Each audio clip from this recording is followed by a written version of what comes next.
अब्दुल्ला साहब, ईरान के साथ जंग ने खलीजी रियासतों के सामने एक बुनियादी सवाल खड़ा कर दिया है कि बहरान की सूरत में उनकी सिक्योरिटी का जो अमन है वो जामिन कौन होगा। क्या मौजूदा जो सूरत हाल है वो खलीजी ममालिक को अमरीका पर रिवायती इन्हिसार से आगे बढ़कर चीन, तुर्किया, पाकिस्तान और दीगर इलाकाई ताकतों के साथ नए सिक्योरिटी तवाज़ुन की जानिब ले जा रही है? और अगर ऐसा है तो इसका मुस्तकबिल मशरिक़ वुस्ता पर क्या आप देखते हैं? क्या इसके असरात जो है मुरतब हो सकते हैं? मशरिक़ वस्ता ने एक मेरे ख्याल में लेसन लर्न कर लिया है कि हम्म। अमेरिका का जो सिक्योरिटी शील्ड है हम्म। वो उनके लिए नाकाफी है, बल्कि रहमत के बजाय रहमत ज्यादा है। जी। इस वजह से अब आप देखें कि अरबेल बेसिस के बेस को खत्म किया जा रहा है जी। इराक से।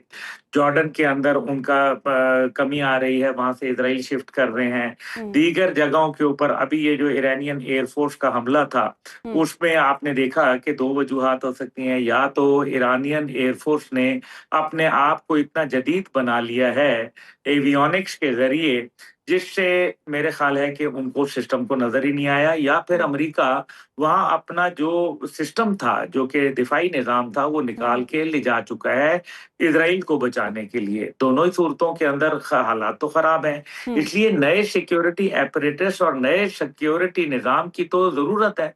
जी। और यही तो इस टाइम पे पाकिस्तान की जो तारीफें हैं वो ऐसे तो नहीं हो रही ना।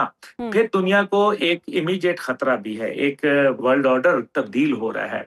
इस वर्ल्ड ऑर्डर के अंदर पाकिस्तान एक अहम तरीन प्लेयर बनकर उभरा है, और बिल्कुल। ईरान भी एक अहम तरीन प्लेयर बन के उभरा है। चाहे हम्म। जो मर्जी हो जाए, ईरान को किसी को प्रूफ करने की जरूरत नहीं है। मैं भी ईरानियन एम्बेसी में यही कह के आया हम्म। कि दुनिया ने देख लिया कि आपकी क्या ताकत है क्या नहीं। आपको प्रूव नहीं करना, हम्म। आपको हिकमत के जरिए वे आउट निकालना है। जी। ये एक ऐसा वे आउट जिसके अंदर आपका असल जो दुश्मन है वो तो इसराइल है।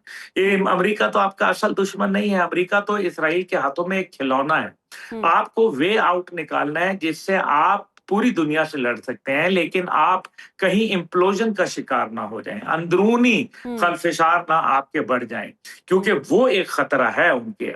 लेकिन दूसरी जानिब जो जहां तक आप ये कहें कि फिलहाल जो सूरत हाल है, एक जी। नया पैराडाइम शिफ्ट है ना हम्म। जो दुनिया के अंदर आ रहा है। अमेरिका इस टाइम पे एक ऐसी सुपर पावर है जो तगदौ कर रही है अपने सुपर पावर के स्टेटस को मेंटेन करने के लिए, हम्म। जो हर गुजरते दिन के साथ कमी हो रही है। उसकी एक मिसाल आप देख लें कि उन्होंने ओमान के ऊपर हमला करने की धमकी दी, ओमान ने हम्म। जवाब देना भी मुनासिब नहीं नहीं समझा। समझा। बिल्कुल। ओमान जैसा मुल्क, हम्म। तो मतलब आप छोड़े ना बाकी चीजें। तो ये हम्म। होता है कि जब एक सुपर पावर अपनी ताकत खो रही होती है, तो ये हम्म। एक ऐसी मिसाल मैं आपको दूं कि एक मगरमच्छ है, उसके जॉ की ताकत है कि वो काफी हद तक दबा सकता है हम्म। उसको। लेकिन उसने एक हिरन को पकड़ लिया है, हम्म। लेकिन उसके दांत टूट चुके हैं। जी। अब वो हिरन को मार तो सकता नहीं है, हम्म। लेकिन दबोचे जरूर रख सकता है। तो हम्म। ये जो अब सिचुएशन है अमेरिका की, वो कुछ ऐसी ही है। न्यूक्लियर की बातें करना मेरे ख्याल में जॉर्ज बुश का जो इसको डोनाल्ड ट्रंप को हम्म। रेप भी नहीं देती, क्योंकि न्यूक्लियर अगर वो करेंगे तो ईरान ने 60% न्यूक्लियर एनरिच किया है। हम्म। और अगर वो उनका एनरिचमेंट 60% है, हम्म। तो this indicates that they have dirty bombs. और हम्म। अगर वो डर्टी बॉम्ब है और अगर कुछ ऐसी वारदात होती है, तो फिर तो रीजन गया और हम्म। दुनिया तीसरी जंग अजीम की तरफ। और इसी वजह से अभी तक ना बूट्स ऑन एग्जैक्टली। ग्राउंड हुआ और ना हम्म। न्यूक्लियर की कोई बात हुई। और फिर कंटेमिनेटेड वाटर, देखें डिसैलिनेटेड वाटर के ऊपर 1 करोड़ लोग इन्हिसार कर रहे हैं गल्फ के अंदर। और अगर न्यूक्लियर का खुदा ना खास्ता कुछ होता है, तो ताबकारी जो फैलेगी, वो पानी में से नमक को तो निकाल के मीठे खारे को मीठा बनाया जा सकता है, लेकिन रेडिएशन नहीं निकाली जा सकती। 1 करोड़ आदमी हम्म। प्यासा मर जाएगा। जी बिल्कुल। अब्दुल्ला साहब, अगर मक्का दिफाई मुआहदे की बात की जाए तो सऊदी अरब, पाकिस्तान और तुर्किया के बाद अब बांग्लादेश भी इसमें शामिल होने की ख्वाहिश जाहिर कर रहा है। तो क्या महज ये एक अलग सफारती पेशरफ्त है, या फिर मौजूदा हम ये कह सकते हैं कि इलाकाई बहरान ने मुस्लिम ममालिक को इस नतीजे तक पहुंचा दिया है कि मुश्तरका दिफाई ताउन अब ज़रूरत बन चुका है? और अगर बांग्लादेश भी इस फ्रेमवर्क का हिस्सा बनता है तो क्या ये मुआहदा मुस्तकबिल में एक बड़े मुस्लिम सिक्योरिटी जो ब्लॉक की बुनियाद है वो रख सकता है?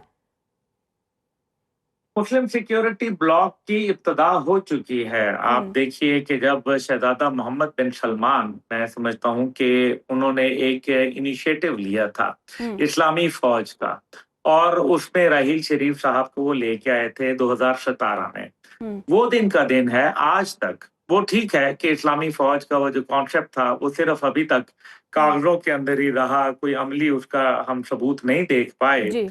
लेकिन क्या मोहम्मद बिन सलमान साहब ने राहील शरीफ साहब को वहां से फारिग कर दिया?